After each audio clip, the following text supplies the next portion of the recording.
तो गुरु जी का बहुत बहुत शुक्राना। गुरु जी का बहुत बहुत शुक्राना कि ये सुनहरा मौका दिया है उनका गुणगान करने के लिए 7 तारीख को। और यहाँ पे सियाटल में तो बहुत सुबह है, सुबह के 6:30 बजे हैं। बाहर एकदम कोहरा सा है, ठंड है। ऐसा लगता है कि एकदम गुरु जी कहाँ कहाँ किस तरह से इकट्ठा करते हैं और ये मौका देते हैं। ये उनकी ग्रेस है, उसके लिए मैं गुरु जी को बहुत दिल से धन्यवाद देती हूँ।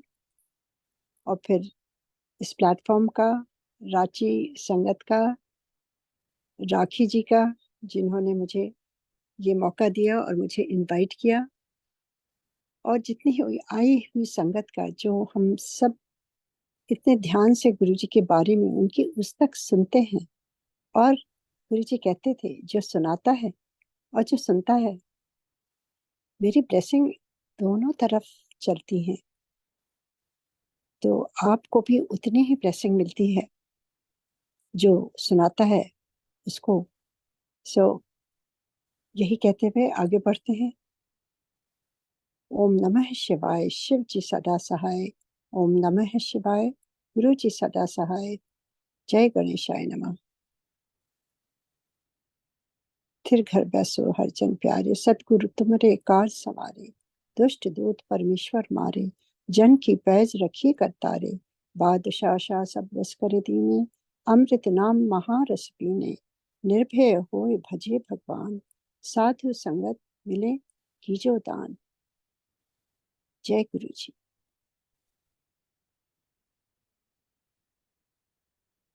जैसा आप कुछ लोगों ने सुना होगा, मेरी जर्नी गुरु जी के साथ 1998 दिसंबर 28, वो दिन मैं कभी भूल नहीं सकती हूँ, क्योंकि उस दिन साक्षात महादेव के दर्शन हुए और उनका बुलावा आया, तभी हम उनके द्वार पहुंच पाए। और किस रीजन से, मेरी बेटी को बहुत ही बुरा अस्थमा था, उसकी वजह से। और देखिए, जब तक आपके कष्ट या आपके जो पुराने कर्म है, संस्कार हैं, जब तक वो दुख आपको सहना होता है, उसके बाद गुरु जी अपने दरबार में बुलाते हैं। क्योंकि जब आप बहुत ज्यादा दुखी होते हैं, उस समय आप एक तरह से बहुत ही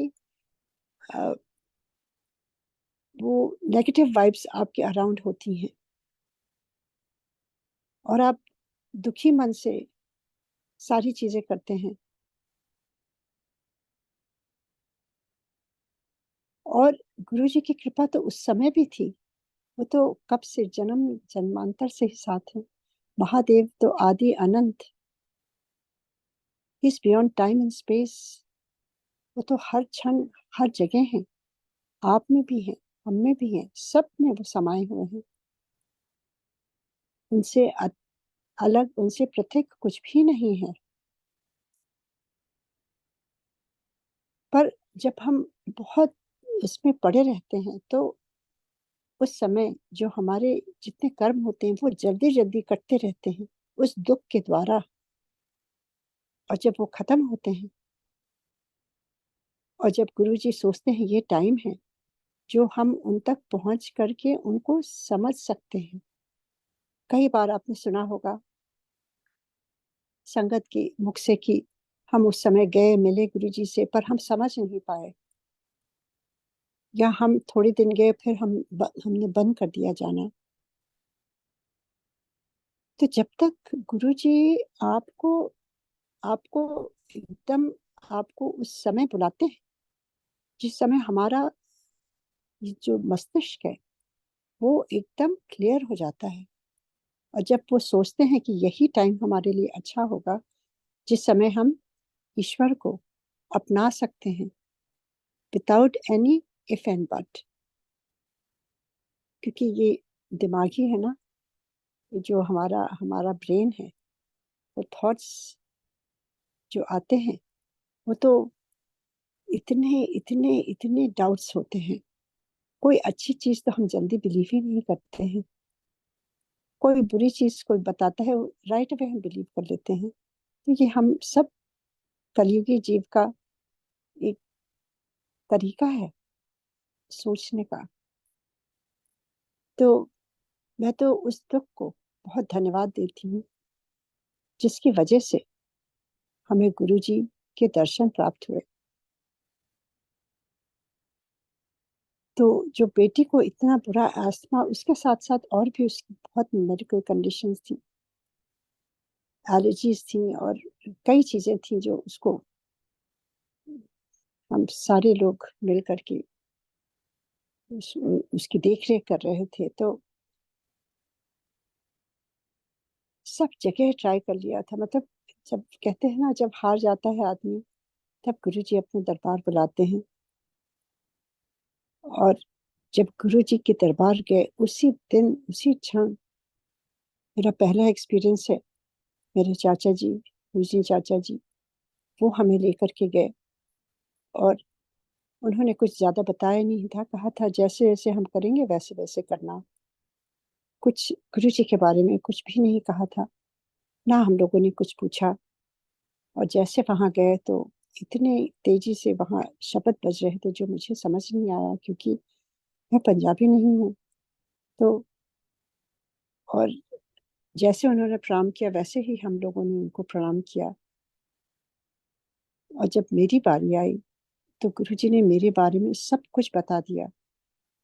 मेरा नाम, मेरे बच्चों का नाम, मेरे पेरेंट्स का नाम, मेरे सिबलिंग, सब कुछ।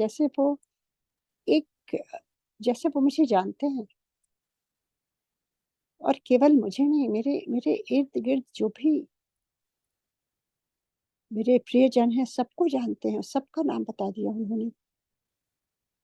तो यही बात है ना कि अच्छी बात हम जल्दी समझ नहीं पाते हैं या बिलीव ही नहीं कर पाते हैं। तो मैंने भी नहीं बिलीव किया। मैंने सोचा चाचा जी ने इनको पहले बता दिया होगा, क्योंकि ये बहुत दिनों से जुड़े हुए थे। और एक चीज और मैं बताना चाहती हूँ कि आई हैड जस्ट मेरे कुछ कुछ साल बड़े ही थे मेरे भाई, और वो आर्मी में थे। और उनका क्रैश हुआ था बस 2 साल पहले। और मैं उस समय बहुत ही दुखी मन से, या आप कहिए कि एक जो अंदर ग्रीफ करता है कोई आपके इतनी क्लोज, इस तरह से अचानक ही होता है। He was not even 40 year old। और इस तरह से वो गए। मेरे माँ बाप, पूरा परिवार हिल गया था। और उसको सहने में बहुत समय लग रहा था। उससे उभरने के लिए मैं भी उभर रही थी, पर मेरे से नहीं हो पा रहा था। पर एक चीज मैं बताती हूँ कि जैसे ही गुरुजी की दृष्टि पड़ी, एक जैसे गुरुजी की जो जोत होती है वो जैसे दिल में आपकी आत्मा तक छू जाती है। और आपकी आत्मा में जो जोत है वो जलने लगती है। और आपका दुख दर्द सब कुछ गुरुजी हर लेते हैं। वैसा ही मेरा उस दिन का एक्सपीरियंस था। उन्होंने मेरे भाई के बारे में भी पूछा। पूछ करके मेरा दुख दर्द वही समाप्त कर दिया उन्होंने। जो मैं 2 साल से ना मैं कहीं जाती थी, ना मुझे कुछ, संगीत मुझे बहुत प्रिय है, मैंने सब कुछ बंद कर दिया था सुनना। और एक प्रश्न बार बार आता था कि वो इतने सज्जन पुरुष थे, ऐसा क्यों हुआ उनके साथ। पर उस दिन के बाद कोई प्रश्न नहीं रह गया मुझ में। और गुरुजी, मैं जा करके बैठ गई और इधर उधर देख रही थी। मुझे समझ नहीं आ रहा था, क्योंकि वो वातावरण बहुत विपरीत था। सारी लेडीज गुरुजी के पैर दबा रही थी। और इतनी, गुरुजी एकदम शहंशाह की तरह अपने जो उनके सुंदर कपड़ों में ऐसे बैठे हुए थे, यंग प्रिंस हैंडसम। मैं मन में सोचूं, ये कैसे गुरुजी हो सकते हैं। गुरुजी तो कोई बुजुर्ग होने चाहिए। ये देखिए हम सबकी एक थिंकिंग, जो कब से हमारे दिमाग में चढ़ी हुई है। एक हमने एक एक पिक्चर बनाई हुई थी कि गुरुजी कोई बुजुर्ग होंगे, दाढ़ी होगी, सफेद कपड़े में बैठे होंगे, सब कुछ शांत होगा। वहां सब कुछ विपरीत पाया मैंने। और मैं इधर उधर देख रही थी, कुछ समझ नहीं आ रहा था, शब्द बज रहे थे, कुछ मन नहीं लग रहा था। उसी समय गुरुजी ने मुझे बुलाया, और जब मैं गई तो गुरुजी ने मेरी तरफ देख करके मेरे मन में जो विचार चल रहे थे वही बोल दिया। तू डाउट कर रही है, इतने डाउट का कोई काम नहीं है, इतने सब कुछ प्रैक्टिकल होता है। और गुरुजी की जो ऑरा था उससे मेरे हृदय तक छू गया, और मैं रोने लगी। और मैं अपनी पूरी जीवन गाथा गुरुजी को सुना दी। कैसे ना डाउट करूं गुरुजी, मेरी बेटी के साथ ये है, ये है, ये है। मुझे कुछ नहीं मालूम था वहां के वेज, पर जैसे जैसे मेरी भाव आ रहे थे, वैसे वैसे उनको मैं व्यक्त कर रही थी। गुरुजी ने सुना, और अचानक ही उन्होंने अपना हाथ उठा के कहा, जा, मैंने तेरी बेटी का कल्याण कर देता। मैं फिर भी नहीं समझी। गुरुजी कहते हैं, जाके थे जाके लंगर कर ले। हम सब ने लंगर किया। फिर मेरे चाचा जी ने पूछा बहुत देर तक, गुरुजी क्या कह रहे थे? तो मैंने उनको बताया कि उन्होंने कहा कि मैंने कल्याण कर देता। तो वो बहुत खुश हुए कि वो ठीक हो गई, ठीक हो गई। पर मुझे समझ नहीं आई। मैंने सोचा उन्होंने ना मेरी बेटी के ऊपर हाथ रखा, सर पर, ना कोई दवाई दी, कैसे ठीक हो जाएगी? वो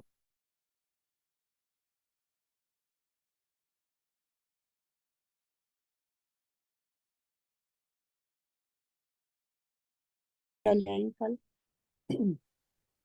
चांदी का ओम। और नेक्स्ट डे हम सब उसी समय पहुंचे लेकर के। गुरु जी ने तांबे का लोटा देखा और मुझे वापस कर दिया, और कहते हैं, ये मेरी ब्लेसिंग इसमें नहीं जा सकती। कि मेरी ब्लेसिंग के लिए लोटा एकदम चमकता हुआ होना चाहिए, कोई दाग नहीं होना, ना उसमें कोई डेंट होना चाहिए, क्योंकि ईश्वर की ब्लेसिंग बेस्ट में जाती है। लोटा ऐसा है,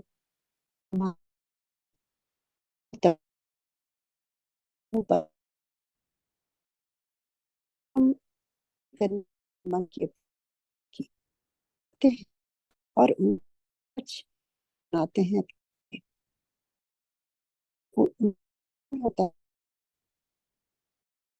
उनके अंत आते हैं, क्या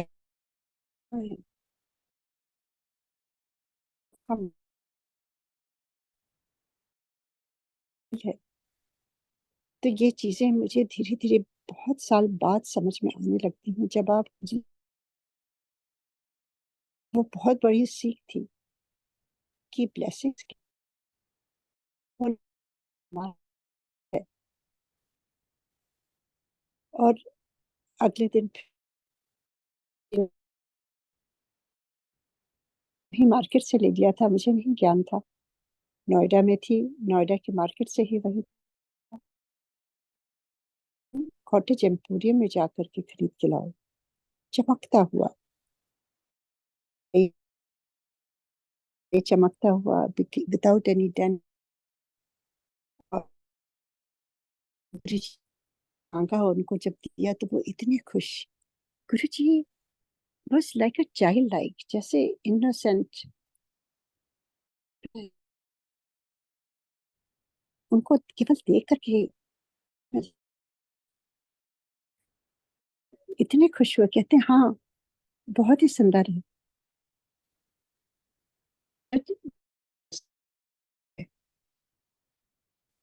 तो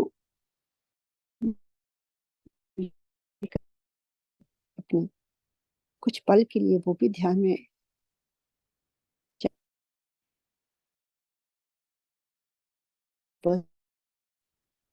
कुछ मंत्र उच्चारण किया जो मैं नहीं समझ पाई।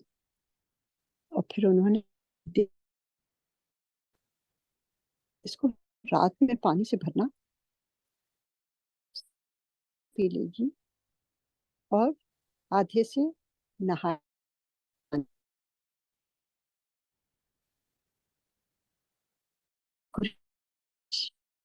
दिए थे जो मैं शेयर करना चाहती हूँ।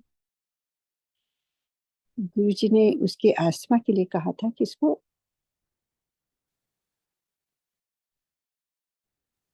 सब्जी बना के खिलाओ, चावल नहीं देना है।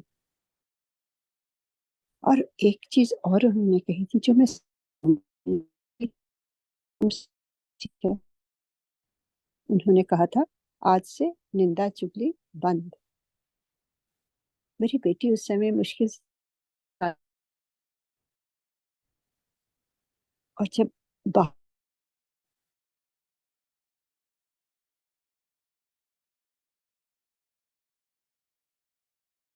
नहीं करती थी,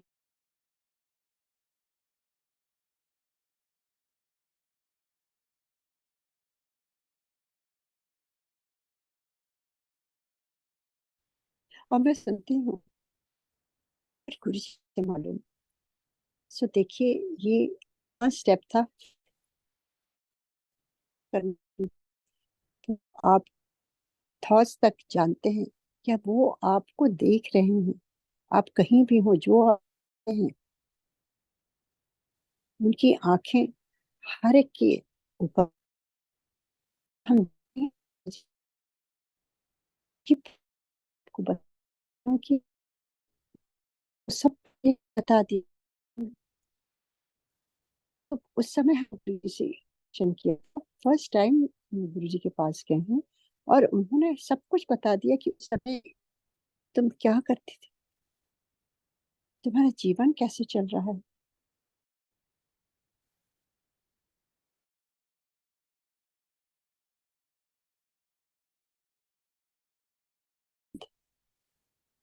बहुत बड़ा, बहुत बड़ी सीख दी उन्होंने। और मैंने अपनी बेटी से कहा, देखो कैसे गुरु जी को मालूम है।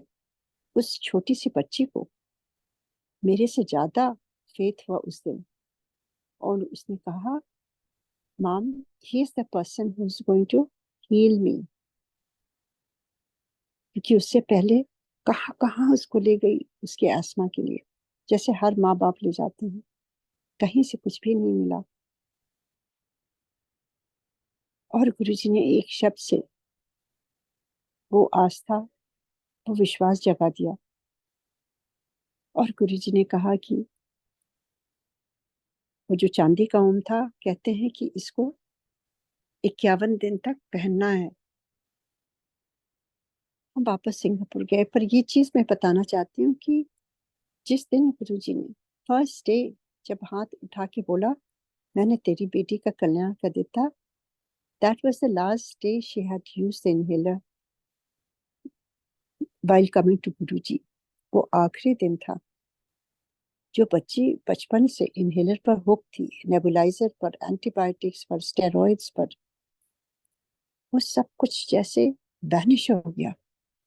उसकी नई लाइफ शुरू हो गई। और कभी भी उसने आज तक इनहेलर नहीं यूज किया। ये कौन कर सकता है? ये महादेव, ईश्वर, गुरु जी महाराज। गुरु जी महाराज कोई और नहीं थे, वो वैद्यनाथ, वो महादेव, जो डॉक्टर कभी कुछ नहीं कर पाए।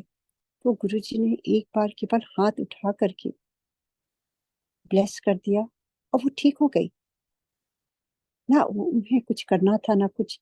वो तो हमारी हमारी मैं कहूँगी तसल्ली के लिए गुरु जी लोटा ब्लेस करते थे, या कुछ पहनने को देते थे। गुरु जी तो एक नजर से, क्योंकि देखिए लोटा तो हम बाद में जब वापस सिंगापुर गए तब वहां पर जल भर करके उसको पीने लगी वो, या जो लॉकेट कहा था वो पहनाया।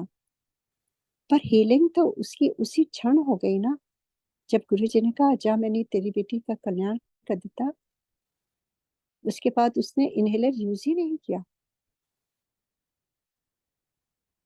तो गुरु जी की एक दृष्टि से ही वो ब्लेस कर देते थे, क्योंकि वो महादेव, वो ईश्वर है, इस सृष्टि के रचिता है, उनको वो अंतर्यामी है,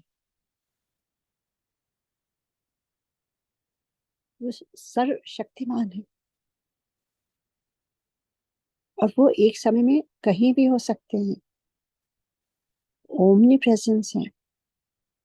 कितनों ने एक ही समय कितनी जगह गुरु जी को देखा है। ये सारे लक्षण जो है वो ईश्वर के होते हैं, बचपन से सुना है और देखा है। कभी कभी मूवीज में देखती थी, जो बचपन में भेजा जाता था, संपूर्ण रामायण या इस तरह की मूवीज जब जाते थे, तो वो सारी चीजें गुरु जी की में पाई। और मैं कुछ कुछ एक्सपीरियंस शेयर करूंगी, जिससे मुझे गुरु जी ने बताया कि वो हैं कौन। तो यूं ही गुरु जी के साथ वो रूहानी सफर चलता रहा। हम सिंगापुर वापस जाते, और वहां पर जब उसका अस्थमा ठीक हो गया, तो मन में इतनी खुशी हुई, और मुझे लगा मुझे जा करके गुरु जी को थैंक्स करना चाहिए और उनको कुछ देना चाहिए, क्योंकि हमेशा हम, हमारा ये कंडीशन थी कि कोई अगर आपको कुछ देता है तो उसको कुछ हमें वापस भी करना होता है। तो मेरे मन में ये आ रहा था बहुत। तो मैंने अपने चाचा जी से कहा कि हम लोग आना चाहते हैं और कुछ उनके लिए गिफ्ट लाना चाहते हैं। वो कहते हैं कुछ भी नहीं लेते गुरु जी। पर आई वॉज नॉट कन्विंस। मैंने कुछ भी शॉपिंग इधर उधर जैसा सोच थी वैसी शॉपिंग करके मैं लेकर के गई। हम सब लोग गए, गुरु जी के चरणों में रखा। गुरु जी कहते हैं की है।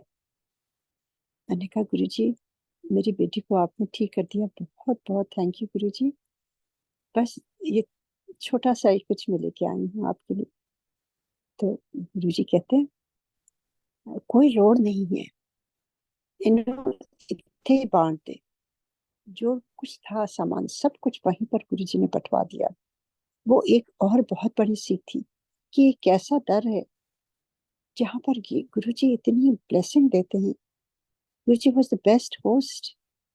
लंगर आपको कितना स्वादिष्ट कितनी बार खिलाते हैं, चाय प्रसाद, इतनी ब्लेसिंग देते हैं, पर लेते कुछ नहीं है। आज तक जहाँ गए वहां पर कहा गया इतना दो, इतना पाठ करेंगे, ये करेंगे, इतने दो, इतने पैसे चाहिए। तो ये पहली जगह ऐसी देखी जहाँ कुछ भी नहीं चढ़ाना होता है, केवल आपको वहां बैठने से ही ब्लेसिंग्स मिलती हैं, केवल बैठने से ही सुकून मिलता है, केवल बैठने से ही ऐसी जगह जहां से आपको वापस घर जाने का मन नहीं होता था। ये सारी चीजें वही होती है ना जहाँ कहते हैं स्वर्ग होता है। गुरु जी के दरबार में जब जाते थे, वहां रूहानी खुशबू, मन ऐसा लग जाता था कि वहां से उठने का मन नहीं होता था। सारे लोग छुपते रहते थे कि गुरु जी हमें वापस घर ना भेजें। तो ये थोड़ा सा इंट्रोडक्शन में देना चाहती थी कि किस तरह हम जुड़े गुरु जी से, और किस तरह से हमारी यात्रा उनके साथ एक एक स्टेप आगे बढ़ती गई। जब मेरी बेटी ठीक हुई, तब मुझे लगा कि ये कोई नॉर्मल गुरु नहीं है। there's समथिंग इन हिम जो हम समझ नहीं पा रहे हैं, क्योंकि हम जो जो सिंगापुर में करते थे और जब गुरु जी के दरबार में आते थे, गुरु जी सब कुछ रिपीट कर देते थे, like he was watching us, each and everything he was watching. और ऐसे ही चलता रहा। और हम, मेरी क्यूरियोसिटी बढ़ती रही कि गुरु जी हैं कौन। पहले गुरु जी बहुत बातें करते थे, सब चीज पूछते रहते थे, बच्चों के बारे में, मेरे पेरेंट्स के बारे में, मेरी सिबलिंग्स के बारे में, मेरे इन लॉज के बारे में। क्योंकि गुरु जी जब किसी के बारे में पूछते थे तो उसको ब्लेस करते थे गुरु जी। और फिर इतनी ब्लेसिंग्स गुरु जी की मिली हैं। एंड एक दिन गुरु जी ने मेरे से कहा कि आज के बाद हम बात नहीं करेंगे, मुझे तेरे बारे में सब कुछ मालूम है। तो मेरे से कुछ भी नहीं मांगना। एंड आई स्टार्टेड क्राइंग, गुरुजी कोई गलती हो गई है। एंड गुरुजी सर, ना, आज के बाद हम टेलीपैथी से बात करेंगे। I didn't understand. I asked Guruji, Guruji मुझे नहीं मालूम टेलीपैथी। गुरुजी कहते हैं जब तू ध्यान में बैठेगी ना, उस समय मैं तेरे सारे आंसर्स दूंगा और मैं वहीं हूँगा। I still was not convinced. मुझे ध्यान नहीं आता था। मैं तो केवल गुरुजी की भक्ति में ही रमी जा रही थी। पर जब गुरुजी कुछ कहते हैं ना, तो चाहे हम केपेबल हो ना हो, वो तो गूंगे से भी बुलवा देते हैं, वो तो लंगड़े को भी चलवा देते हैं। हम सब ने सुना है ना, ईश्वर की जब कृपा होती है, एक गरीब को कहां से कहां पहुंचा देते हैं। उसी प्रकार गुरुजी ने कहा तो वो होने लगा, चाहे हमारे में कोई काबिलियत हो ना हो। और मैं वापस गई और मेरे मन में काफी दुख था कि मैं गुरुजी से अपने बात नहीं कर पाऊंगी। उन्होंने मना किया है। एंड आई मस्ट से, आज की तारीख में मैं गुरुजी को इतना इतना धन्यवाद देती हूँ कि मुझे उन्होंने साइलेंस में रखा और साइलेंस में सब चीजें उन्होंने सिखाई। और जब भी मैं दो राहें में रहती थी या कुछ ऐसी कुछ दुविधा में या कुछ प्रॉब्लम आती थी, गुरुजी हमेशा बुलाते थे और उसके बारे में पूछते थे। और जब वो पूछते थे तब मैं उन्हें बताती थी। तो वो मेरी तसल्ली के लिए, उन्हें तो सब कुछ मालूम है, तो उसका भी निवारण करते थे। वापस सिंगापुर आकर के, जैसे गुरुजी ने कहा था, जब तू ध्यान में बैठेगी, तो उस समय तक गुरुजी से इतना प्रेम, इतनी श्रद्धा, इतना विश्वास, उनको ईश्वर मानना शुरू कर दिया, महादेव। क्योंकि गुरुजी के यहाँ ओम नमः शिवाय लिखा रहता था। और गुरुजी एक दिन बड़े मंदिर ले गए। वहां पे इतना सुंदर मंदिर देखा, आधी रात में, शिवलिंग, जाड़े के टाइम था, और बड़े मंदिर में इतना बड़ा शिवलिंग, ओम नमः शिवाय, शिव जी की मूर्ति। मैं सोचने लगी गुरुजी तो पंजाबी हैं, ये ओम नमः शिवाय क्यों लिखा है, और ये शिवलिंग, ये क्या है। मैं बहुत कंफ्यूज हो गई। गुरुजी ने कहा ये मेरी शिवपुरी है। तो मैंने गुरुजी से पूछा, गुरुजी आप यहाँ पे सत्संग क्यों नहीं कराते हैं, एम्पायर से छोटा पड़ता है, इतना सुंदर मंदिर है। गुरुजी ने कहा बहुत दूर पड़ता है अभी, एक समय आएगा यहाँ पे मीलों लाइन लगा करेंगी, दिल्ली और छतरपुर ये सारा एक हो जाएगा, सारे लोग यहाँ आया करेंगे। मैं नहीं होऊंगा, मेरे दर्शन को लोग आया करेंगे, और जो आएगा उसको ब्लेसिंग्स मिलेंगी। उस समय कुछ समझ नहीं आया, नहीं मालूम था गुरुजी यूं ही चले जाएंगे एक दिन। और जब बड़े फंक्शंस होते थे 5, वो बड़े मंदिर में ही सेलिब्रेट होते थे। और बहुत ही अच्छी तरह से हम सारे लोग, इतनी संगत नहीं होती थी, हम गुरुजी को चरण स्पर्श करते थे, उनके हाथ पकड़ लेते थे, उनके समीप बैठ जाते थे। और गुरुजी की जो रूहानी खुशबू है, आप उनके पास बैठ जाइए तो आपके शरीर से आनी शुरू हो जाती थी, आपकी रूह तक पहुंच जाती थी। इतनी सुंदर, इतना अच्छा लगता था कि वहां से जाने का मन नहीं होता था। और धीरे धीरे ऐसा लगा कि गुरुजी को देखे बिना हम रह नहीं सकते। वापस सिंगापुर जाते थे, रोती रहती थी मैं कि मैं इतनी दूर क्यों जा रही हूँ गुरुजी से। और गुरुजी कहते थे तू देख ही चल, तू देख ही चल, जो मुझे समझ नहीं आई। जैसे मैंने कहा कि किस तरह से आपने शायद सुना होगा एमपीजी की का एक बार लंग कोलैप्स हो गया था, 90% आईसीयू में थे। दिवाली का दिन था, हम वहां दिल्ली में थे क्योंकि दिवाली हम अपने इन लॉज के यहाँ इलाहाबाद में बनाने के लिए गए थे। और गुरुजी ने के दरबार में जब गए एम्पायर स्टेट में, तो गुरुजी ने कहा कह दो आई है, मतलब क्यों कैसे आई तुम अभी? तो मैंने कहा गुरुजी दिवाली हम जा रहे हैं अपने इन लॉज के यहाँ मनाने इलाहाबाद में। And Guruji looked at me and he said, और गुरु नाल नहीं मनाएगी? एंड मैं थोड़ी दुविधा में पड़ गई, मैं क्या बोलूं। मैंने कहा जी गुरुजी। गुरुजी का जाके लंगर खा ले। मैं लंगर खा रही थी और मेरे दिमाग में चल रहा था कि मैं कैसे उनको मना करूं अपने इन लॉज को, क्योंकि गुरुजी की बात तो ब्रह्म वाक्य है। गुरुजी कुछ कह देते थे वो तो हमें करना ही करना है, क्योंकि वो ईश्वर है, वो महादेव है। उस समय भी मुझे यही लगता था कि जो गुरुजी कह रहे हैं वही हमें करना है। तो मेरे मन में दुविधा होने लगी। मैंने सोचा किस प्रकार अपने इन लॉज को बताऊंगी। और गुरुजी ने बुलाया और कहा कि तेरा बहुत मन है तो ऐसा कर, तू कल चली जा, पर दिवाली के दिन इतने ही रहना है। तो basically in 24 hours I was in, I had to go to Allahabad, spend 12 hours और फिर वापस आना।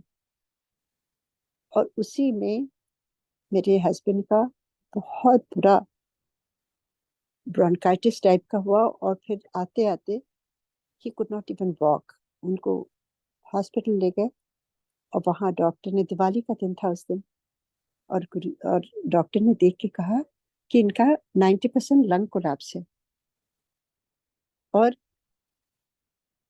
उनको एडमिट कर लिया। दिवाली का दिन था।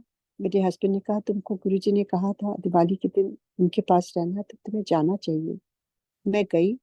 गुरुजी ने एक रोटी ब्लेस करके दिया और कहा ये एमपीजी के लिए है, तू जा उन्हें खिला दे। और मैं उनके साथ हूँ।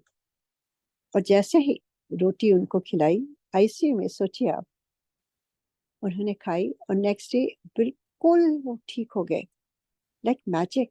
ये कौन कर सकता है? ये केवल ईश्वर कर सकते हैं, केवल महादेव कर सकते हैं। गुरु जी इस बैद्यनाथ हमारे सबसे बड़े डॉक्टर हैं, उन पर विश्वास रखिए। वो क्या कुछ नहीं कर सकते हैं जब वो जीवन दान दे सकते हैं। 90% लंग कोलैप्स को ठीक कर देते हैं। कितनी कितनी लेडीज आती थी जिनके यूट्रस या उनके फैलोपियन ट्यूब्स टाइट होते थे, किस तरह से, या कोई उनके ब्लॉकेज रहता था, एक ओवरी रहती थी, किसी की ओवरी ही नहीं होती थी, उनके बच्चे गुरुजी ब्लेस कर देते थे। ये कैसे कर हो सकता है? जहाँ डॉक्टर्स फेल होते थे वहां गुरुजी। सारे लोग हार करके डॉक्टर से आते थे गुरुजी के दरबार में, और गुरुजी एक बार उन्होंने कह दिया जा, मैंने ब्लेस कर देता, और वो ब्लेसिंग मिल जाती थी, चाहे जो कोई प्रॉब्लम हो। बच्चों की शादियां नहीं हो रही हैं, एडमिशन नहीं है, ये है वो है, आपकी जो शारीरिक बीमारियां हैं, या आपको डिप्रेशन है, कुछ भी है, ल्यूकीमिया तक, कैंसर तक, तो गुरुजी हैं कौन फिर? और गुरुजी ने जिस तरह से मेरे हस्बैंड को सेकंड लाइफ दी, 90% लंग कोलैप्स एक रोटी प्रसाद से बिल्कुल ठीक हो गए। जब नेक्स्ट डे गुरुजी के दरबार में गए, जब नेक्स्ट टाइम एमपीजी ठीक हुए थोड़ा, तब गुरुजी ने कहा मैंने सेकंड लाइफ दी है, न्यू लाइफ दी है। लाइफ कौन दे सकता है? तो यही सारे प्रश्न मेरे मन में आते थे कि गुरुजी आप हैं कौन? ये जो आप यहाँ बैठे हैं, ये तो हम लोगों के लिए है, पर आप, आपका असली रूप क्या है वो मैं जानना चाहती हूँ। क्योंकि मैं बचपन से शिव की भक्त थी और माता रानी की, सोमवार का व्रत रखती थी, जल चढ़ाती थी, और गुरु जी के दरबार में वहां ओम नमः शिवाय का भी सुंदर भजन लगता था। तो मैं सोचती थी गुरु जी का ये शिव बुरी कह रहे हैं गुरुजी बड़े मंदिर को। तो गुरुजी का और शिव जी का क्या नाता है? गुरुजी ने मुझसे कहा था तू शिव पुराण रोज पढ़ा कर 1 अध्याय। फिर मैं सोचने लगी कि गुरुजी तो पंजाबी फैमिली में ये शिव पुराण क्यों कहते हैं पढ़ने के लिए? तो मेरी क्यूरियोसिटी बढ़ती गई। मैं जानना चाह रही थी गुरुजी आप हैं कौन? और गुरुजी ने अचानक मुझसे कहा कि तू ना मंडे को चली जा बड़े मंदिर दर्शन करने। और जब मैं वहां पहुंची और वो जो छोटे वाले शिव जी हैं जो फाउंटेन वाले उनकी मूर्ति है, जब उनको प्रणाम किया तो वो आधे गुरुजी हो गए और आधे शिव जी। और तब मुझे रियलाइज हुआ कि गुरुजी कहते थे मैं प्रैक्टिकल गुरु हूँ, मैं सब कुछ यही दिखाता हूँ। और वही मुझे सब कुछ मेरे आंसर्स मिल गए कि गुरुजी कोई नहीं, शिव जी महादेव हैं। मैं जब नेक्स्ट टाइम गई गुरुजी के दरबार में तो गुरुजी ने जैसे ही प्रणाम किया उन्होंने कहा फिर हो गए दर्शन। उसके बाद मेरा कोई क्वेश्चन नहीं था। एकदम मन जैसे शांत हो गया था। जब भी जैसे गुरुजी ने कहा ध्यान में मेरे दर्शन हुआ करेंगे वैसे ही होने लगा। और एक चीज और, गुरुजी की जो संगत है, जो जितनी नई संगत है, कभी ये ना सोचे कि ये आंटी लोगों ने दर्शन किए और उनको इतनी ब्लेसिंग मिली। ब्लेसिंग सबके साथ है, बल्कि नई संगत जो है उनको तो मैं सर आंखों भर कहती हूँ कि इतनी आप लोगों में श्रद्धा है, जो आप किस तरह से उनको बगैर देखे आपने भगवान मान लिया उनको। और इतनी श्रद्धा विश्वास के साथ आप सारे लोग सत्संग करने आते हैं और करते हैं अपने घर में। और गुरुजी ने कुछ कुछ चीजें जो सिखाई हैं वही मैं साझा करना चाहती हूँ। सत्संग के बारे में गुरुजी अक्सर सिंगापुर में फोन करते थे और कहते थे मैं संगत भेज रहा हूँ, संगत भेज रहा हूँ, और तू जाके उन्हें एयरपोर्ट पर रिसीव कर, अपने घर ले जा, चाय प्रसाद पिला, और फिर गुरुजी बता कहते थे लंगर खिला, फिर अपना सत्संग कर। तो इस प्रकार कई बार कितने संगत गुरुजी ने भेजा। और मुझे समझ नहीं आया कि गुरुजी सत्संग करा रहे थे और गुरुजी बता रहे थे किस तरह से सत्संग करना चाहिए। और इसी प्रकार जब 2006 में गुरुजी ने यहाँ भेज दिया, सियाटल वापस भेज दिया, क्योंकि उन्हें मालूम था कि वो अपना चोला छोड़ देंगे 2007 में। तो उन्होंने कहा वापस सियाटल जा, अपनी कुड़ियां दा ब्याह कर।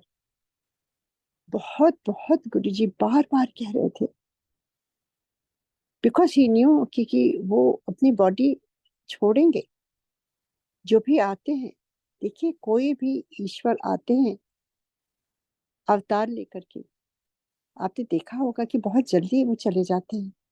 इसी प्रकार गुरु जी भी आए और ब्लेस किया, और उनकी ब्लेसिंग्स तो अपरंपार अभी तक सबके सबके घरों में।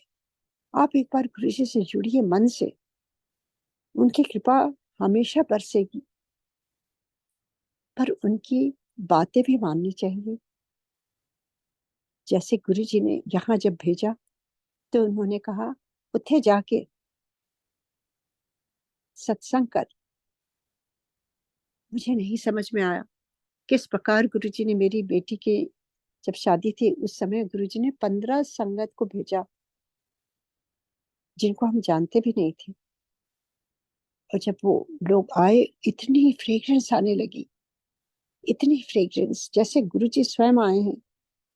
और वो 14 जुलाई 2007 की बात है जब गुरुजी ने चोला छोड़ दिया था। और उस समय से सत्संग यहाँ शुरू होने लगा। 2007 जुलाई के बाद गुरुजी ने शुरू कराया। और फिर एक बार शुरू शुरू में हमें समझ नहीं आता था कैसे करना है, अपने हाथों से लंगर बनाना। अपनी फ्रेंड्स कुछ कुछ आती थी, अपने आप से लोग आने लगे।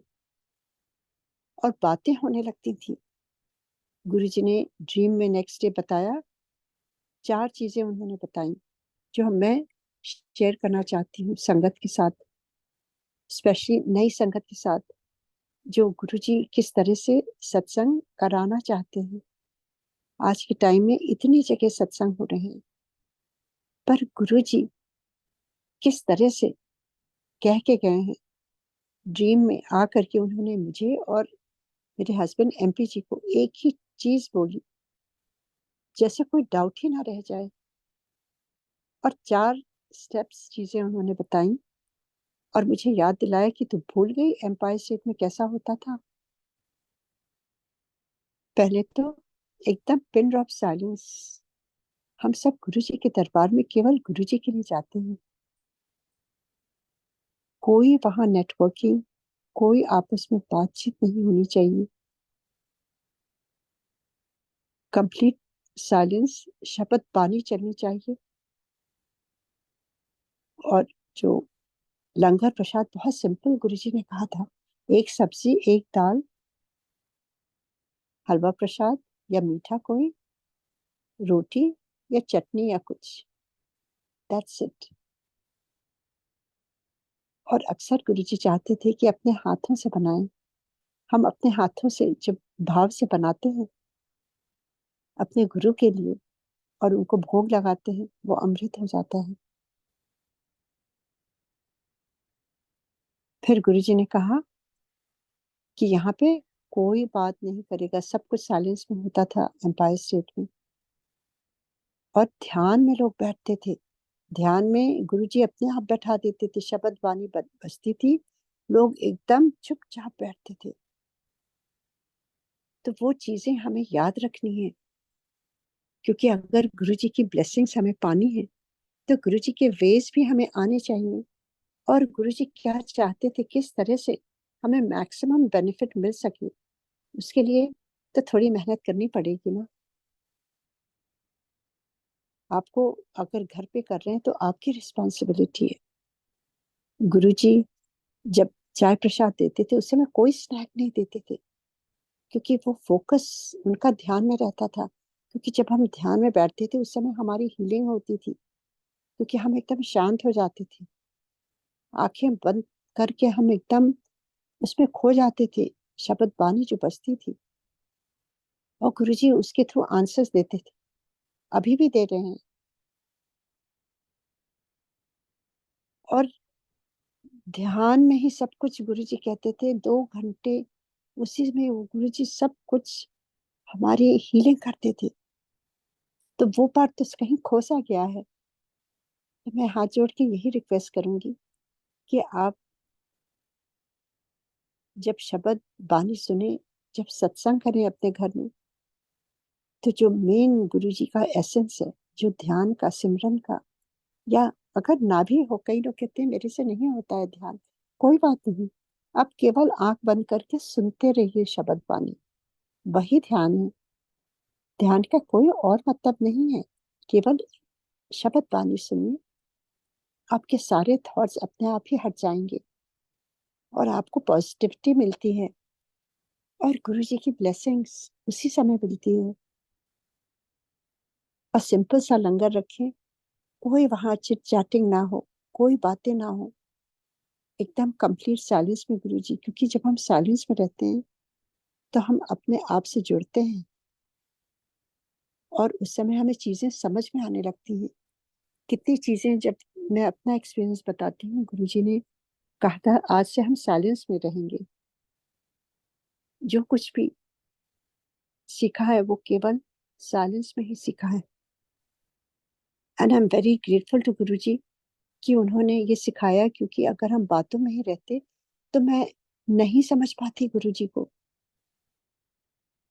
गुरुजी हैं कौन, उनका एसेंस क्या है, उनका वो कैसे ब्लेसिंग्स उनकी है, वो सारी चीजें धीरे धीरे साइलेंस में ही समझने।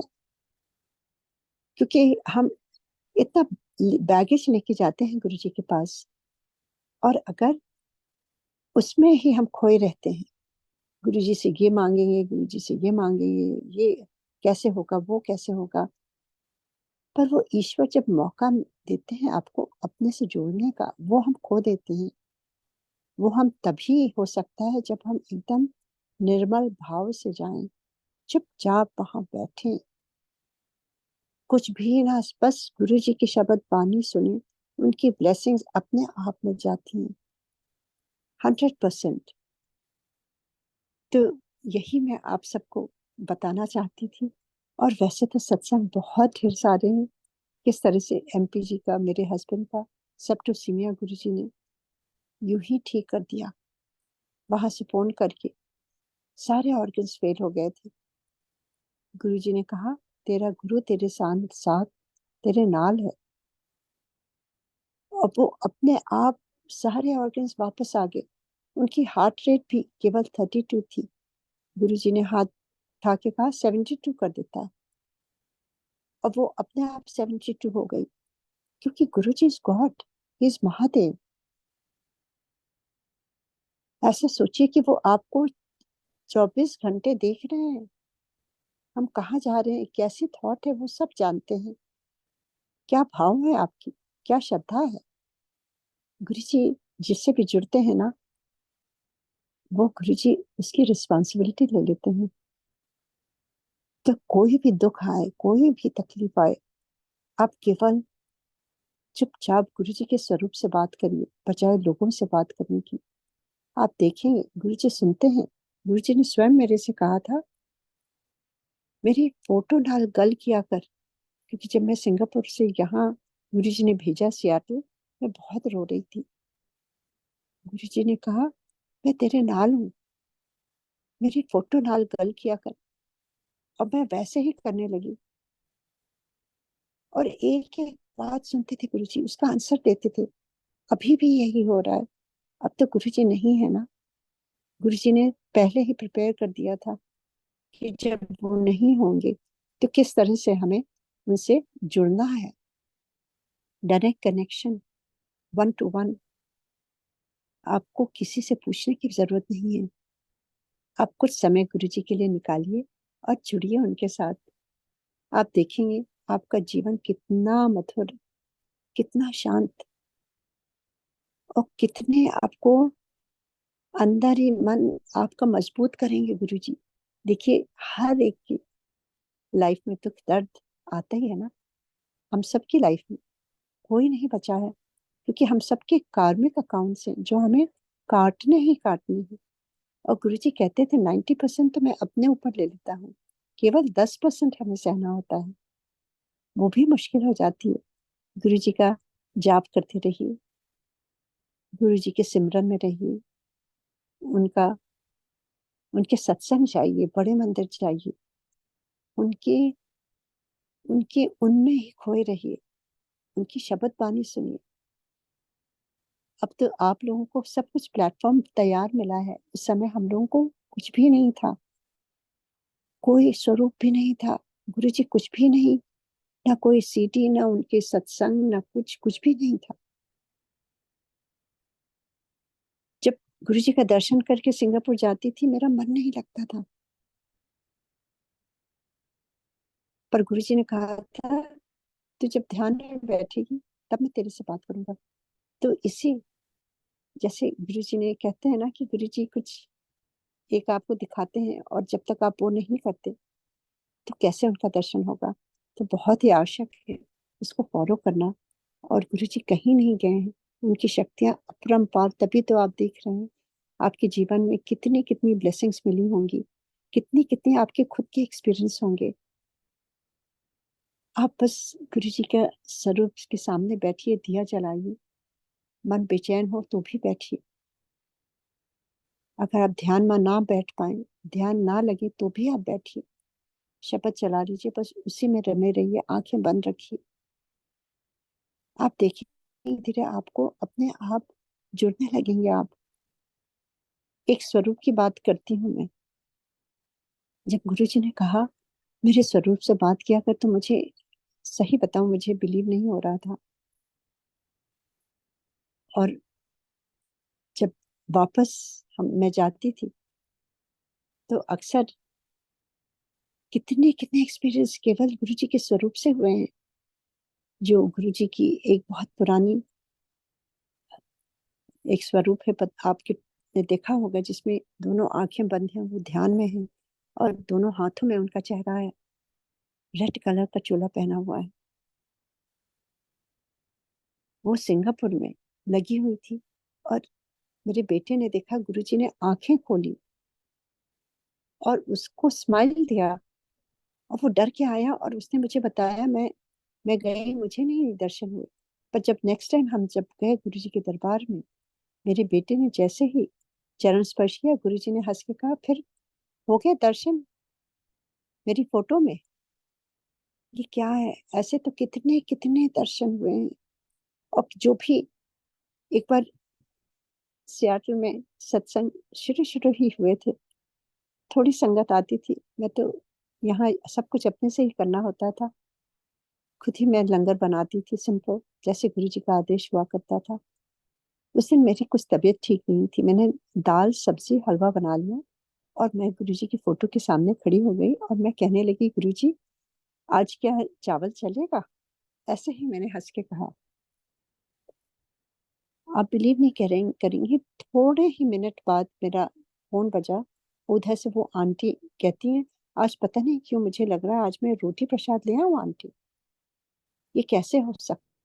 गुरु जी सब कुछ सुनते हैं।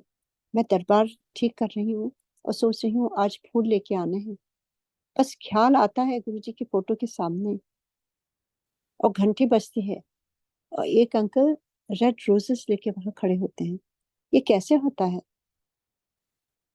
ये सारी चीजें गुरुजी कह के गए हैं, आप बस उनके साथ थोड़ा समय दीजिए, आप उनसे जुड़ने की कोशिश करिए।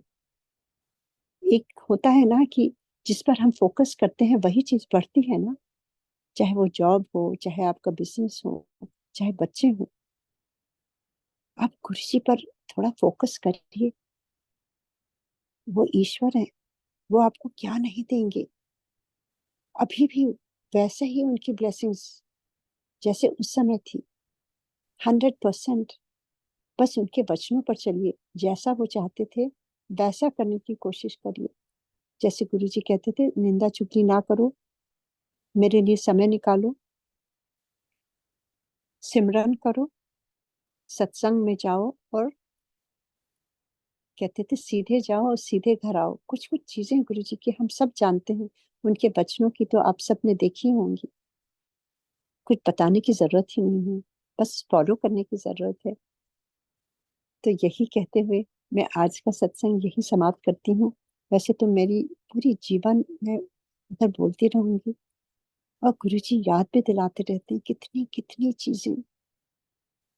और मैं हर प्लेटफॉर्म को धन्यवाद देती हूँ गुरुजी को कि इसके द्वारा मैं फिर वही उसी समय में उसी पल में फिर से चली जाती हूँ और गुरुजी के दर्शन करती हूँ। और आप सब नई संगत को जो भी करते हैं, आपको नतमस्तक। मैंने तो हम सब ने इतना समय बिताया गुरुजी के सानिध्य में और आपने बिगेट देखे, उनको भगवान मान लिया और इतनी अच्छी तरह से आप सब लोग कर रहे हैं। बहुत बहुत thank you so much. Thank you so much for this platform. शुक्राना गुरु जी का, शुक्राना राखी जी का, रांची संगत के लिए और आप सब ज्वाइन करने के लिए। आप सबको उसी तरह ब्लेसिंग है, जैसे गुरु जी कहते थे, जो सुनाता है जो सुनता है दोनों को ब्लेसिंग है।